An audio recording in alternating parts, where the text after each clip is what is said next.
Hey folks, welcome to the first edition of the Floor Report. I'm Ryan Mallory and I'm here with Drastic.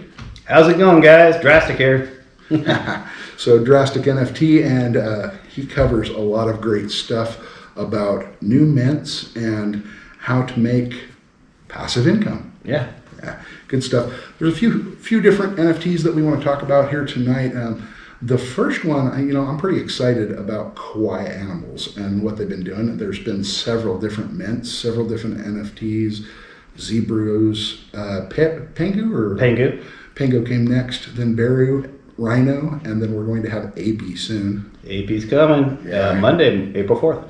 And those are in sets. You have to get 1, 2, 3, 3, 4, 2. 2. So you got to buy 2 APs. I think they're going to be running 0.25 of a soul, but you fill in a collection, and what happens then?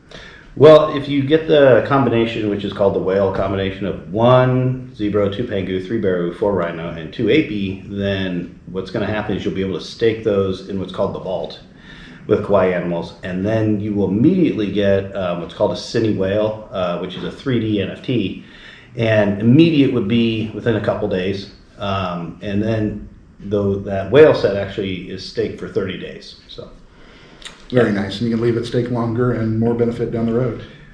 Yeah, because there's a revenue utility with the Cine Whale NFT, is that the syntax, which is just taken off in multiple NFT projects right now, to eliminate paper hands and to raise floor price. And this syntax utility, when it generates revenue, will be paying into the passive income for each Cine Whale you have. So with that being said, that's a nice way to earn passive income. Makes sense. And one of the ways I like to shop for projects is, everybody sends you Discord links for projects. I like to go look around at them, look at white paper if they have it, roadmap if they have it, and then I like to see the communications from the founders and the admins. How involved are they? And with this project, you can really see guys like Runaway. Runaway, I Am Groot. These guys, solid. They're professional. Let's just put it that way. They're what I use as my base in the sense of professionalism.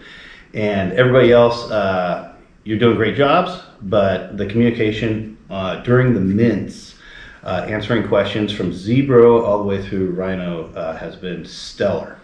Anyway. What are we looking at April 4th on APs? Yep, April 4th. All right, so you'll want to jump over to their Twitter and find their Discord and also find their website to learn more about that. You can also go to DrasticNFT Discord and get the link. Find it there? Sorry, I got to show my Discord There's channel. Nothing wrong with a shameless plug in the NFT world, right? Every time. I like it. Yeah. All right. And another project that we're going to be looking at, MetaSuites. Yes. Which is pretty cool, and you're going to do a show on this one with all the details. Yeah, I'm finishing up editing tonight, and I'll be up till 1 or 2, cool. And then it'll come out. So we're going to leave you with the suspense for that. I've read all their white paper. This one has the tightest white paper that I've read recently. Looks much more like a refined corporate, well-oiled machine. The people behind the project, they have programming skills, OpenGL and otherwise, a whole bunch of different programming skills to where they've created these suites. And I toured them, the most recent one, the last one, I think, the Platinum came out today. Yep. So you can tour those things, and we're not going to talk about all the details of the mint. You can check out DrasticNFT on YouTube for that. It's coming up, but I will show you a tour after this.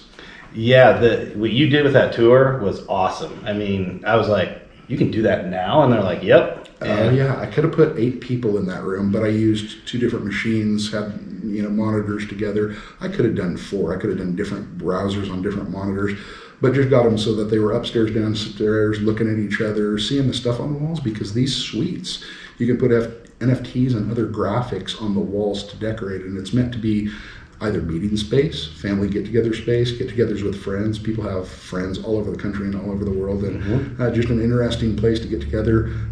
Has webcam, audio, different characters you can use. Looks pretty neat, and a great introduction into the metaverse. Yeah, you mentioned posting your NFTs on the wall, and that is going to be a passive income source for MetaSuite, where once it goes live, that feature will be live too, and MetaSuite's going to be the basically like the title company between somebody who you allow to list their NFT, whether it's artwork or whether it's a sports NFT or whether it's a Bay Area yacht club that wants to sell through your MetaSuite. And what happens is if it's bought and sold, you get a portion of that for having it in your MetaSuite, which is kind of like your own little secondary market, which is a brilliant idea. If you ever wanted to own an art gallery, yeah, you don't need a brick and mortar shop in the high rent district anymore. No, but the MetaSuite will be the high rent district in about 3 or 4 years. I'm hoping so. I'll be checking into that one too. And it's minting for sure. And that thing is minting Friday, April 1st. 1.5 if you get on there and get on the white list and do what you need to do to get on the white list, but it's 2.5 on the regular mint. Is that right? No, it's 2 SOL and it's 1.5 if you have that. Yeah. 2 SOL. Okay. Yeah. The reason why is I'm minting 2. Right. And hopefully I get 2 platinums, but that's a long shot. Right. Because anyway. I'll probably hook up a couple of them myself. Yeah. All right. So another project I want to talk about is Angry Sharks. And that has ties to Kawaii Animals, is that correct?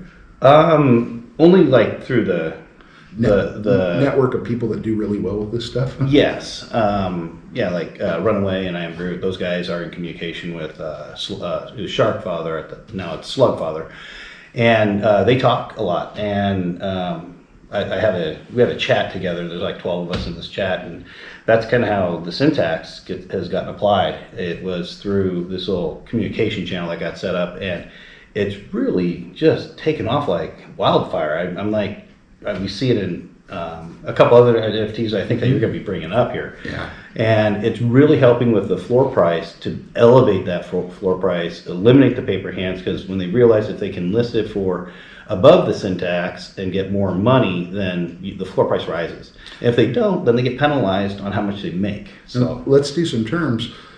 Paper hands, somebody that buys with the intent to sell very quickly and make a very tiny amount of money. They're not investing for the long haul. Right. They're not necessarily good for the project. Right, and I want to separate because there are professional flippers out there, and those guys, I love those guys, because what you do is you provide a market liquidity in the sense that you need to profit. But like you said, paper hands, they'll buy something at like 0.2 SOL, and then they bring down the floor price. And then like 2 weeks later, like, oh, I like this project, and then they list it for 0.05, and you're like, you're giving away 0.15 SOL. What's going on here? And some of them are rarity hunters. Yeah. And they just want the mythics and the legendaries and stuff like that. And the term diamond hands is somebody that's holding it for the long term. They'd like to make diamonds rather than chimp change, since we're talking about AP sometimes here too. Yeah, right. And so for me, diamond hands is like, for me, I'm holding all my stuff for 10 years minimum.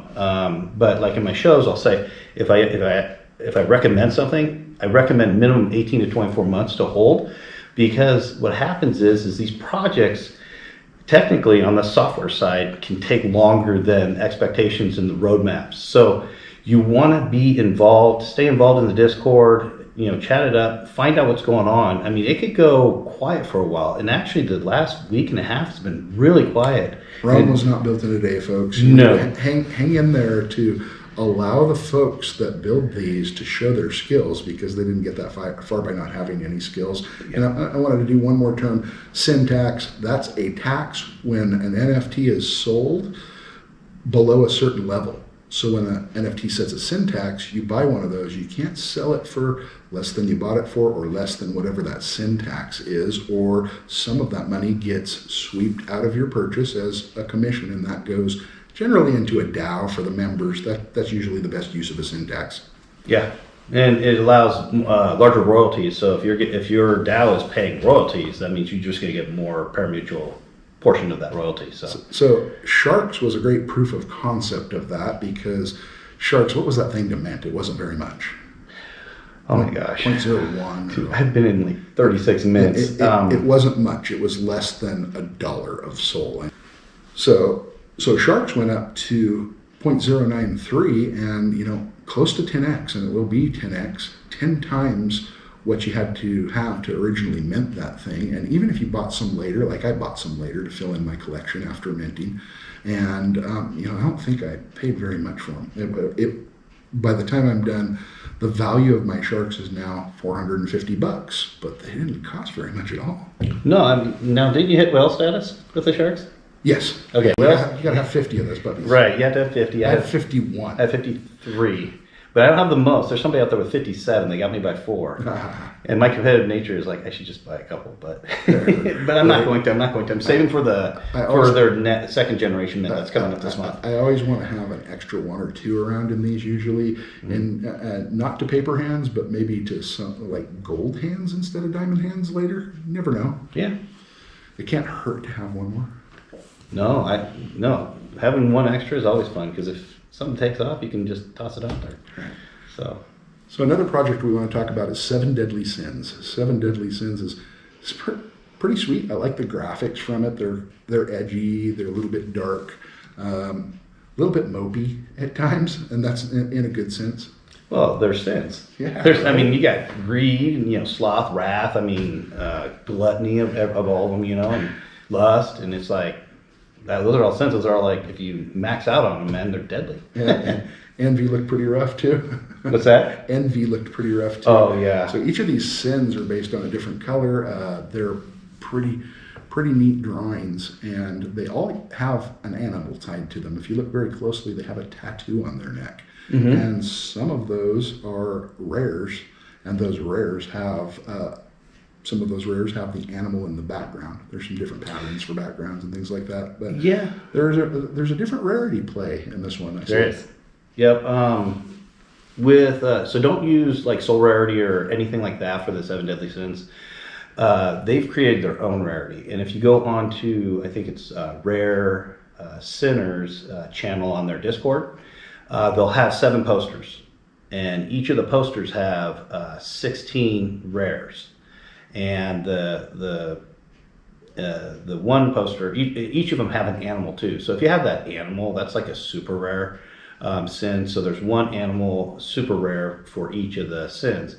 But all the sinners that are not animals are facing to the right because it's a profile picture, kind of like the George Washington on a quarter, or any coin where profiles looking right or left. So the rares are facing right, the regulars are facing left, and then I noticed with the rares, some have masks on and some don't have masks on. And I noticed that for rares, I don't think they had the mask on. I don't remember any of them having the mask. The rares I have don't have the mask. But I do want to bring up, they minted, I think, 5,555 of these, right? Okay, so of the 16 times 7, you're looking at 112 rares, and that includes the super rares. And so if you go on Magic Eden right now, I know there's one for 2.5 soul, and and it's a diamond rare, and I'm like this close to buying it, but like I said, I'm saving my powder because I got these other projects I want to buy. There's always more projects than cash, no matter who you are. Right, and so I'm not looking for a quick flip, but if somebody wants to go on there and do a quick flip, you can get that for 2.5 and probably easily post it for 4 to 4.5 and see a purchase within a week. And then there's like kind of like Kawaii. These are in sets too. You want to collect a full set of 7 if you want to be part of the DAO. Yes. And what's DAO? It's the Decentralized Autonomous Organization. So we're going to try to do a few definitions along the way in case you're learning this stuff. But if you're looking for passive income, you definitely want to be part of some kind of DAO or royalty system in the NFTs you invest in, aside from investing in NFTs for their later value. Right, and then in phase 2, when you have one of each of the sins for a total set of 7, you will be getting what's called, you'll be able to redeem those 7 sins for the ultra rare hybrid sin, which will give you more passive income earning. That's what it says on the roadmap. So if you go to the roadmap, it'll be right there and you can take a look at it. Also, they are going to pay out the royalties in what's called SynCoin. So the $ SIN. And so when that comes out, when the royalties are paid out, through the syntax generation and then the secondary market exchange, they're paying you in SynCoin. So that is going to have a future utility, and that's all going to depend on the DAO, whether they do gaming, marketing, wherever this project decides to go.